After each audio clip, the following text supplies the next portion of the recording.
శాంతి ప్రక్రియలలో నవవిధ శాంతులు ఉంటాయంటారు. వాటి ప్రత్యేకత ఏంటి తెలియజేస్తారా? శాంతి మనం చేసే పనికి ఏదైనా విఘ్నం కలగబోతుందా అన్న ఊహ కలిగినప్పుడు, లేదా ఏదైనా ఒక దోషం మనకు కీడు కలిగించబోతోంది అనే భావన వచ్చినప్పుడు ఆచరించేటటువంటి ప్రక్రియ పరిహార ప్రక్రియ.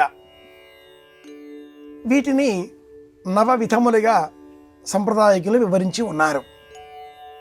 వీటిలో అభిషేకము, జపము, హోమము, దానము, ధ్యానము, అర్చనము, సేవ, సామాజికపరమైనటువంటి మార్పులకు మనకు చేతనైన సహాయాన్ని, తోడ్పాటును అందించడం, చిట్ట చివరిది 9వది శరీరగతమైనటువంటి సంబంధ నిర్మాణాలలో మౌనాన్ని వహించడం. ఇంద్రియాల నుంచి మనల్ని మనం వెనక్కి రావడం, ఇంద్రియాల భావనలలో నుంచి మనల్ని మనం నియంత్రించుకోవడం, ఇది గొప్ప శాంతి. 9వది. అనేకులు ఈ అంశాన్ని చెప్పరు.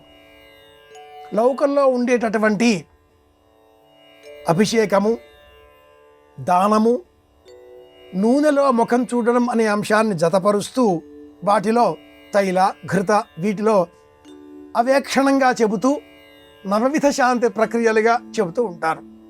అది అవేక్షణము, చూడడం. కానీ నిజమైనటువంటిది ఏమిటి అంటే, సమాజంలో విస్తరించేటటువంటి మన ఇంద్రియ వ్యవస్థలో నుంచి మనల్ని మనం ఉపసంహరింపజేసుకోవడం, ఇది గొప్పనైన శాంతి. లోకంలో అభిషేకం చేస్తూ ఉన్నాం, శివాభిషేకం. శివుడికి చేసేటటువంటి ఉపచారాన్ని మాత్రమే అభిషేకం అనాలి. విష్ణువు, దుర్గా, గణపతి, కుమారస్వామి ఇటువంటి దేవతా మూర్తులకు చేసేటటువంటి సేవ స్నపనము అన్న పేరిట ప్రత్యేకమైన పదాన్ని, సంబోధనను కలిగి ఉన్నది. అది విగ్రహ రూపం స్నపనము, ఇది లింగ రూపము, శూన్య రూపము, అభిషేకము. ఇంత తేడా ఉంటుంది మన పదాలలో. నవవిధంగా చేసేటటువంటి శాంతి ప్రక్రియలలో అన్నింటిలో కూడా మన మనస్సును మమైక్యం చేస్తూ, నా రుద్రో రుద్రమర్చయేత్, నేను శివుడిని కావాలి, శివాభిషేకం చేయాలి. నేను జపం చేసుకోవాలి, జపాన్ని చేయించాలి. నేను దానం ఇవ్వాలి, నేను దానాన్ని కూడా తీసుకోవాలి. నేను మౌనాన్ని వహించాలి. లోకంలో ఉండే సమస్త విషయాలలో ధ్వనులను నేను స్వీకరించడం మానేయాలి. లోకంలో ఉండే సమస్త విషయాలలో ఉండేటటువంటి ధ్వని, నిశ్శబ్దంలో కూడా శబ్దం ఉంటుంది. దానిని కూడా స్వీకరించడం మానేయడమే నిజమైన శాంతి ప్రక్రియ. ఇలా చేరినప్పుడు అబ్బా ఎంత ప్రశాంతంగా ఉందో అంటూ ఉంటాం. గోల గోల గోల గోల, ఇంటిలో ఒక 25 మంది చిన్నారి బాలికలు చేరి ఒక్క పెట్టున అరిచి గోల చేసి గగ్గోలు పెట్టి అందరూ హఠాత్తుగా వెళ్ళిపోతా ఇంట్లోంచి ఏదో పని మీద బయటికి, ఇల్లు ఎంత ప్రశాంతంగా ఉందో అంటూ ఉంటాం. అంటే నిశ్శబ్దంలో ఉండే విలువ అప్పుడు మనకు తెలిసి వచ్చింది. ఉదయం రాత్రి 5 రోజుల పాటు ఉదయం రాత్రి అర్ధరాత్రి ఆపరాత్రి అని లేకుండా ఎన్నో పదార్థాలు తిన్న మరుక్షణం అజీర్ణం కావడంతో ఒక్కరోజు ఏమీ తినకుండా ఉంటే ఉదయం నుంచి ఎంత బాగుందో అనుకుంటూ ఉంటాం. ఇంద్రియాలకి విశ్రాంతి, ఇది నిజమైన శాంతి. ఈ శాంతి స్థితిని చేరుకోవడమే నవవిధ శాంతి ప్రక్రియలలో పరమోత్కృష్టమైనటువంటి విధానం.